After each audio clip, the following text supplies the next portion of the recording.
అపోస్తులుడు అంటే ఇప్పుడు ప్రతివాడు పెట్టుకుంటున్నాడే అది కాదు, అది కాదు. జాగ్రత్తగా అంటే నేను ఎవరినో ఇప్పుడు ఏం తిట్టట్లేదు, అర్థమైందా? మీకు చెప్తున్నాం, అర్థమైందా? అది మీ తలనొప్పి.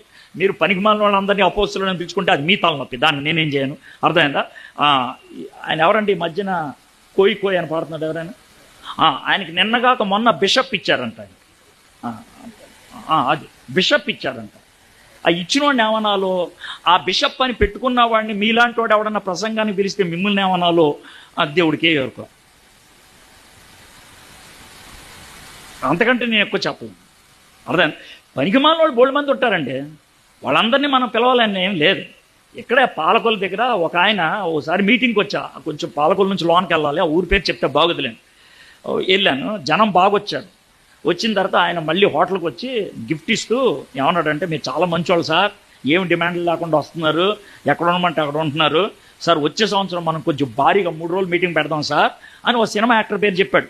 ఆయన కూడా పిలుస్తాను సార్ అన్నాడు. బాగానే ఉంది సార్, నన్ను పిలుస్తానన్నారు, 3 రోజులు మీటింగ్ పెడతాన్నారు, బాగానే ఉంది. మధ్యలో ఆ సినిమా యాక్టర్ ఎందుకు సార్ అన్నా అని అంటే, కొంచెం జనం ఎక్కువ వస్తారన్నారు.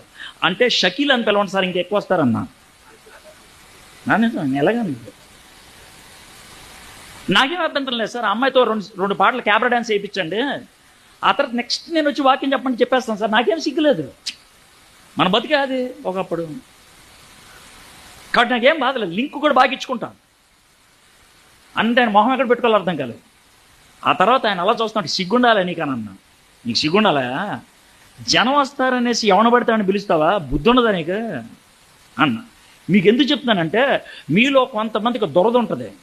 ఎప్పుడు ఈయన్నే పిలుస్తారే, ఆయన పిలవలేదే, జనం ఎక్కువ వస్తున్నారంటే, డైలాగులు బాగా వేస్తున్నాడంట అని అంటే, మనకు కావాల్సిన డైలాగులు కాదు, వాక్యం.